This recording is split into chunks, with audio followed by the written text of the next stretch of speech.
Welcome back on capital news. चलिए देखते हैं दिल्ली की 25 फटाफट बड़ी खबरें। साथ ही डेली खबरों से अपडेट रहने के लिए चैनल को सब्सक्राइब करने के साथ वीडियो को लाइक करें।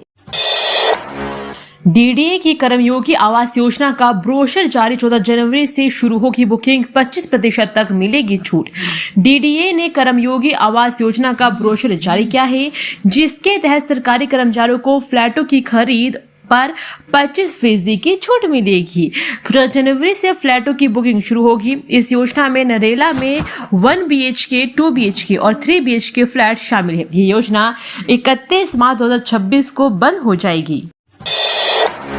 दिल्ली मेट्रो के 3 कॉरिडोर पर होगा तेजी से काम, सरकार ने बढ़ाया फोकस, एनसीआर तक बेहतर होगी कनेक्टिविटी। दिल्ली सरकार ने सार्वजनिक परिवहन को मजबूत करने के लिए MRTS फेज 4 के 3 कॉरिडोर पर ध्यान केंद्रित किया है, जिनमें लाजपत नगर से साकेत, इंद्रलोक से इंद्रप्रस्थ और रिठाला से कुंडली शामिल है। सरकार इस परियोजना के लिए 3,386.18 करोड़ रुपए का वित्तीय भार वहन करेगी और चालू वित्त वर्ष में 940 करोड़ रुपए जारी कर दिए हैं। दिल्ली मेट्रो के विस्तार के लिए बजट 60% तक बढ़ गया है, जिससे प्रदूषण को कम करने में मदद मिलेगी। पहली बार स्कूल निर्माण में लापरवाही पर कंपनी ब्लैकलिस्ट, पीडब्ल्यूडी का सख्त कदम। IIT गुवाहाटी ने घटिया निर्माण की पुष्टि की। सरकारी स्कूलों के कमरों के निर्माण मामले में पहली बार किसी कंपनी पर कार्रवाई हुई है। स्कूल में निर्माण करने वाली प्रोफाइल कंस्ट्रक्शन प्राइवेट लिमिटेड पर निर्माण विभाग ने प्रतिबंध लगा दिया है। ये कंपनी 2 साल तक लोक निर्माण विभाग के किसी कार्य में टेंडर नहीं डाल सकेगी। इस कंपनी पर शाहबाद डेरी में दिल्ली सरकार के स्कूल में 148 कमरे बनाने में घटिया काम करने का आरोप है। विभाग के अनुसार इस कंपनी को मरम्मत कार्य के लिए भी कहा गया तो कंपनी उस पर भी नहीं हुई राजी। IIT गुवाहाटी ने निर्माण कार्य के बारे में घटिया काम होने की पुष्टि कर दी है। वायु प्रदूषण से निपटने में फंड की कमी बनी बाधा। रीकारपेटिंग के इंतजार में राजधानी की 1503 किलोमीटर सड़कें। राजधानी दिल्ली में वायु प्रदूषण के नियंत्रण के लिए 1503 किलोमीटर सड़कों को रीकारपेटिंग की जरूरत है, लेकिन इन सड़कों को 2 साल का समय ठीक करने में लग जाएगा, क्योंकि निगम के पास फिलहाल फंड नहीं है। जैसे जैसे दिल्ली सरकार और केंद्र सरकार से विभिन्न मदों में फंड आएगा तो उनको ठीक किया जाएगा।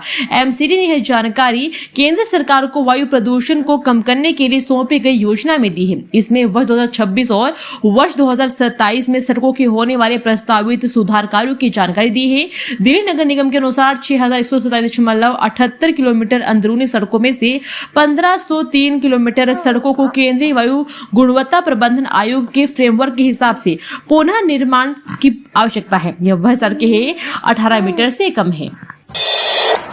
दिल्ली के करोल बाग में उद्घाटन के बाद भी बंद हेरिटेज पार्क, चिल्ड्रन पार्क के निर्माण के बाद ही मिलेगी एंट्री।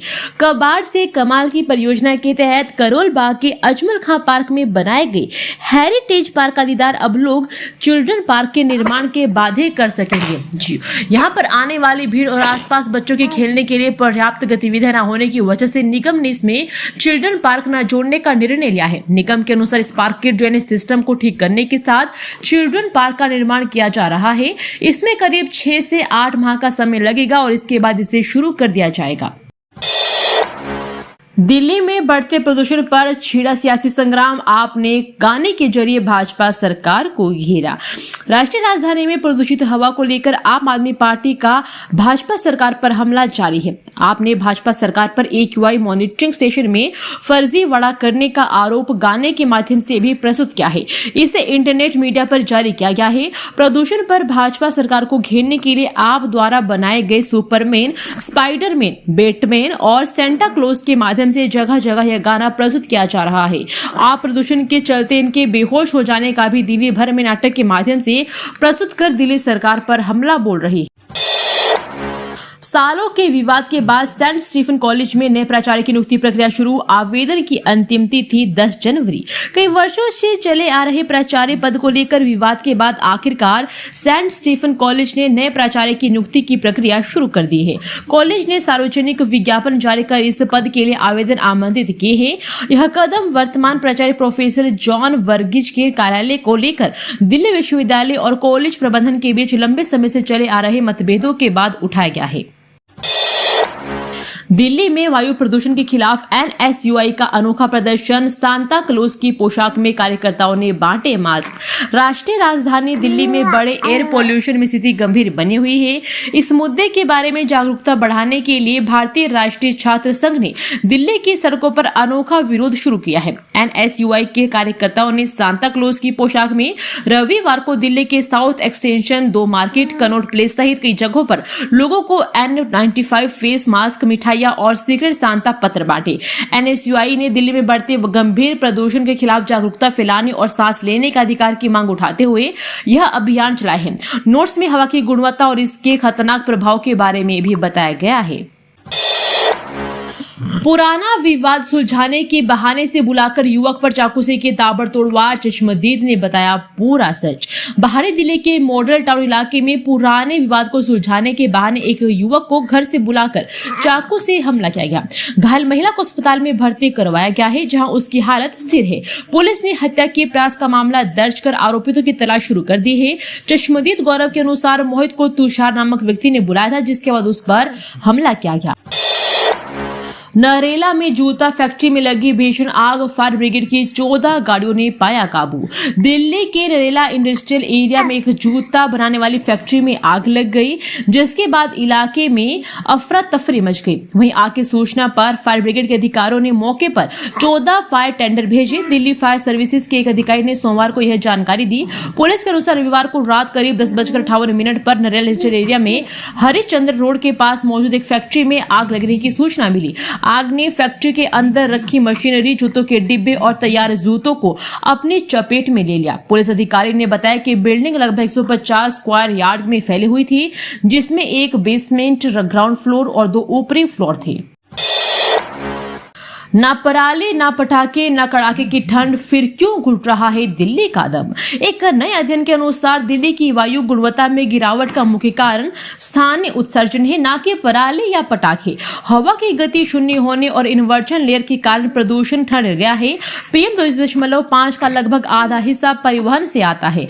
अध्ययन में उत्सर्जन में कटौती और दीर्घकालिक कार्रवाई पर जोर दिया गया है, ना कि अल्पकालिक उपायों पर। ट्यूशन से लौट रहे छात्र पर चाकू से किया वार, 350 रुपए लूटे। पुलिस ने 4 नाबालिगों को पकड़ा। पूर्वी दिल्ली के वेलकम थाना क्षेत्र में ट्यूशन पढ़कर घर लौट रहे छात्र पर चाकू से हमला कर दिया गया। हमलावरों ने युवक पर चाकू से कई वार किए। इस दौरान आरोपियों ने छात्र 350 रुपए लूट लिए। वहीं घायल युवक को GTB अस्पताल में भर्ती करवाया गया, जिसका उपचार चल रहा है।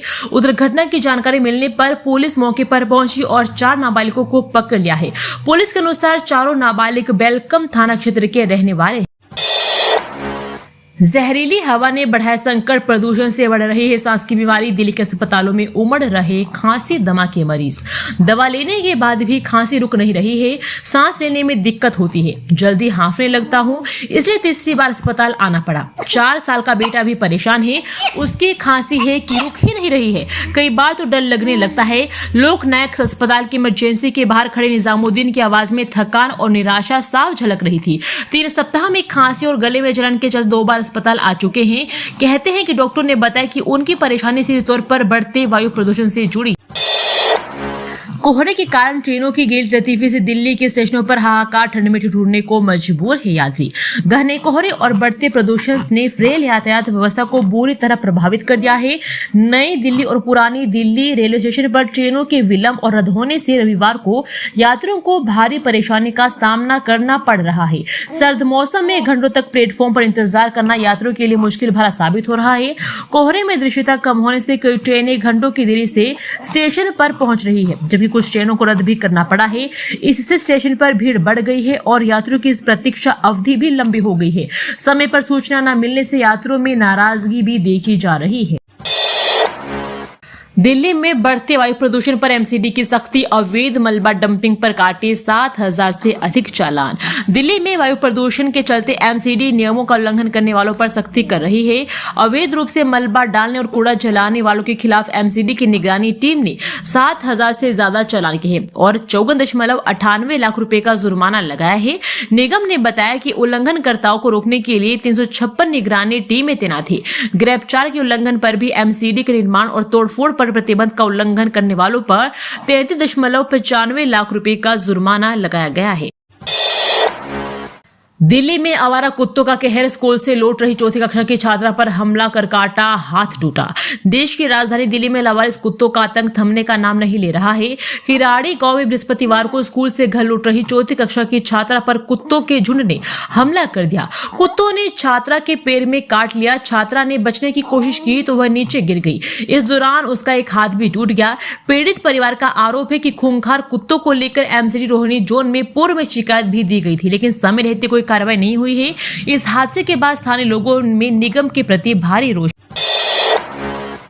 दक्षिणी दिल्ली में सुनार के घर में चोरी की कोशिश नाकाम, सीसीटीवी में 38 मिनट तक जूझते 6 नकाबपोश कैद। बदरपुर गांव की बांकेलाल मार्केट में रहने वाले सुनार के यहां शनिवार रविवार की मध्य रात्रि को 6 नकाबपोशों ने चोरी का प्रयास किया। वे करीब 38 मिनट वारदात को अंजाम देने के लिए मुख्य दरवाजे से जूझते रहे। जब वह नहीं टूटा तो उल्टे पैर भाग गए। मकान मालिक सुबह उठा तो उन्हें घर के मुख्य दरवाजे पर टूट फूट के निशान मिले। शक होने पर पड़ोस में लगा सीसीटीवी देखा तो होश उड़ गए। कैमरे में चोरों की सारी हरकत कैद हो गई है।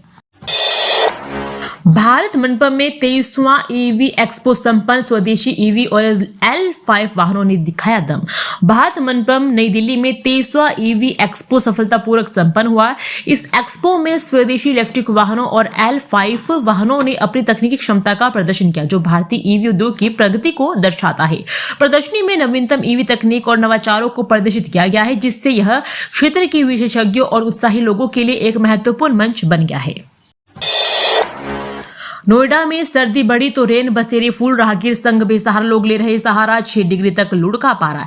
एनसीआर में ठंड का प्रकोप बढ़ता जा रहा है। जिला प्रशासन के आदेश पर संबंधित कार्यदायी संस्थाओं ने जगह जगह रेन बसेरा बना दिया है। ठंड बढ़ते ही राहगीरों संग बेसहारा लोगों ने भी रेन बसेरों में आश्रय लेना शुरू कर दिया है।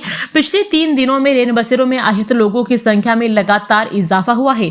रोजाना 20 से 25 लोग रेन बसेरों में आकर अपनी रात गुजार रहे हैं।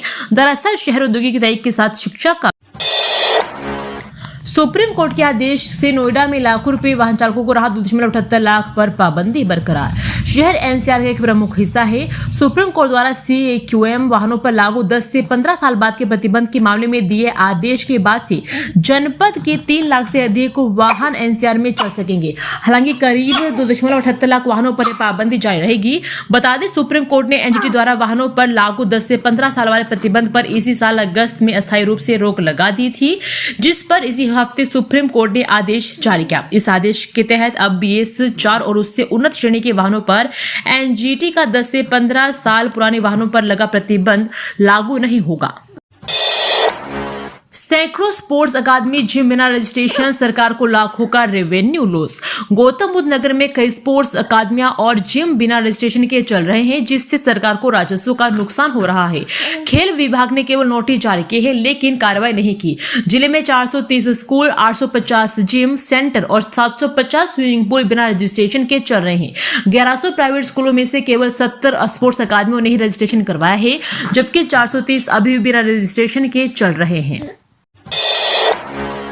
ग्रेटर नोएडा की 101 सोसाइटियों पर 150 करोड़ रुपए का पानी का बिल बकाया, प्राधिकरण भेज रहा है नोटिस। ग्रेटर नोएडा प्राधिकरण ने पानी का बिल बकाया रखने वाले 101 सोसाइटियों को नोटिस भेजा है, जिन पर कुल 150 करोड़ रुपए बकाया है। कुछ सोसाइटियों ने आज तक भुगतान नहीं किया है और नोटिस के बाद भी भुगतान न करने पर रिकवरी सर्टिफिकेट जारी किया जाएगा। पहले ग्रुप हाउसिंग सोसाइटियों को नोटिस भेजे जा रहे हैं। SECO प्रेरणा सिंह ने बताया कि बकाया बिल भुगतान न करने पर RC की कार्रवाई की जाएगी। नोएडा में इवेंट कंपनी का 2.10 करोड़ का सामान चुराकर बेचना था मकसद, ट्रांसपोर्टर और ड्राइवर गिरफ्तार। इवेंट का काम करने वाली कंपनी के 4 वाहनों में भरे 2.10 करोड़ रुपए के सामान को बैंक रिकवरी वाले बताकर नाटकीय अंदाज में उड़ाने के मामले का फेज 1 थाना पुलिस ने पर्दाफाश किया है। कंपनी मालिक की मौत के बाद किस्त टूटने पर बैंक रिकवरी के बहाने सामान हड़प कर बेचने के लिए ट्रांसपोर्टर और चालक ने मिलकर योजना बनाई। आरोपित सामान को खपाने जाने के दौरान पुलिस के हत्थे चढ़े। आरोपितों को गिरफ्तार कर जेल भेज दिया है। ग्रेप 4 की धज्जियां उड़ाने पर कार्रवाई। ग्रेटर नोएडा में 32 बिल्डरों पर 8.25 लाख जुर्माना। एनसीआर में प्रदूषण गंभीर स्तर पर होने के कारण ग्रेप 4 की पाबंदी लागू है। इसके बावजूद ग्रेप नियमों का उल्लंघन भी धड़ल्ले से हो रहा है। ग्रेटर नोएडा प्राधिकरण ने प्रदूषण को फैलाने वालों पर कार्रवाई करते हुए 32 बिल्डर कंपनी एवं व्यक्तियों पर 8.25 लाख का जुर्माना किया है। इनमें एनबीसीसी इंडिया, आर्चे group, Arihant one, La Residencia, Amrapali, Leisure Valley, DV projector, के प्रोजेक्ट आदि शामिल हैं। प्राधिकरण ने ग्रेप 4 के नियमों का उल्लंघन करने और प्रदूषण फैलाने वालों पर कड़ी कार्रवाई जारी रखने की सलाह दी है।